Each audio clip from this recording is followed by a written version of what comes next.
Oscar readings, Earthlings, in 2014 when I was working on my undergraduate thesis and trying to figure out how I was going to write a whole paper, because throughout my career as a student, all through school, I almost never did an actual paper. Somehow I didn't do it and I still managed to graduate. I don't know. But this left me in a position where now I had to write a real paper for almost the first time. How the heck am I going to do this? I'm Googling writing process. I come across something called NaNoWriMo, National Novel Writing Month. And it's this now defunct, disgraced, and disintegrated organization which would encourage people to begin a new novel and to write 50,000 words of a new novel in the month of November. That's about 1,667 words per day. It's not that much. It's more of like, it's a practice. You can get better at it. And I was like, wow, this is so cool, I'm definitely going to do this whenever November comes around and I've already gotten my term paper done. And that's what I did. So 2014 was the first year that I tried to do NaNoWriMo. I think I only wrote about 6,000 words because I've never really been into fiction. I wrote more poetry, opinions, whatnot. But I tried to write a mermaid story, and I wrote a little bit. And the year after that, I came up with a new idea, and I said, okay, I'm going to write this thing that's like retelling of Greek myths, And I think I did win that year, and I wrote my 50,000 words.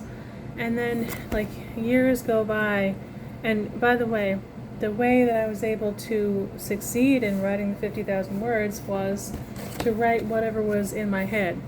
Whether or not it seemed pertinent to the novel, it would just be a brain dump of everything that happened that year, which would also just be full of all kinds of observations, ideologies, philosophies, social commentary, satire, just whatever was in my head. And after several years of this, it became clear to me that I was writing a novel inside out, in my own terminology, how I thought of it, which meant that I didn't have a story, I didn't have characters. I'm not one of these authors that has characters running around in their head all day that they then have to deal with and figure out what's going to happen to them or whatever. For me, it was like, I just have ideas and philosophies. How am I going to write a story that will be a vehicle for all those, ideas?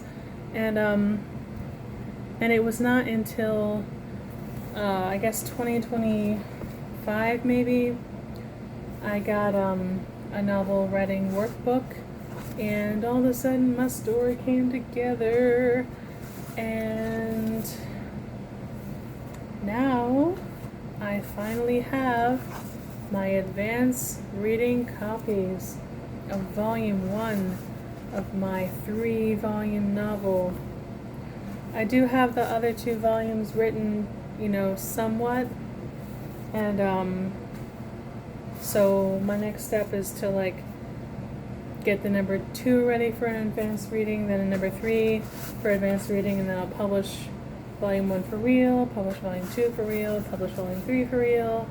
You get the idea. But so I decided not to use a print-on-demand service, even though it is amazing, those services available to us. But the one that I was going to use, it was if you publish with us, you grant us an irrevocable non-exclusive right to distribute your work. And I was like, well, I don't really want to give them an irrevocable right to distribute my work. And also, I'm really kind of all into this like one-of-a-kind handmade deal. And you know, I've been binding books for a while, so I had an idea of how to bind it so it would be reasonably suited to the purpose, right? So I used some paper bags that I've gotten from shopping, and so these covers are made with, it's 2 paper bags but with a piece of copy paper in between to give me a guideline as to how the cover would be. And then I painted a different design onto each cover with some ink. And by the way, the ink was harvested from some printer cartridges that I got either like from the thrift store or someone gave me because they didn't like have that printer or whatever. I went into these printer cartridges with a pocket knife, okay, and extracted the ink out of it and storing the ink in an olive jar. You want to see what that looks like? It looks like this. It's fabulous. So each book cover is one of a kind. The backs also are signed, dated, and they give the number and the limited edition because I did 10 copies. I have 10 copies, and I'm going to be distributing them to friends or whomever I think might be interested in reading what I've written, because I think it's freaking hilarious. I think that that what I've written is freaking hilarious, and I'm at the point where I really want to start sharing it. So that's happening, and I wanted to share it with you.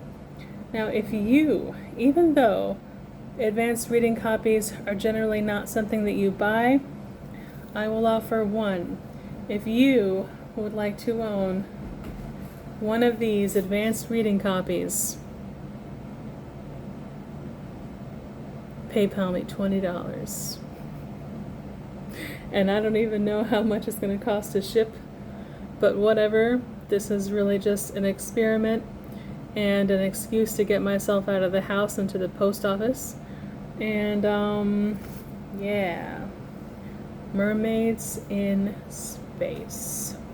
And if you want to know more about the book that I'm showing you here, if you look at my other one of my other channels, it's called Heart of a Harper, and I have done some videos of reading like an older version of the book with my original music in the background, so you can check that out.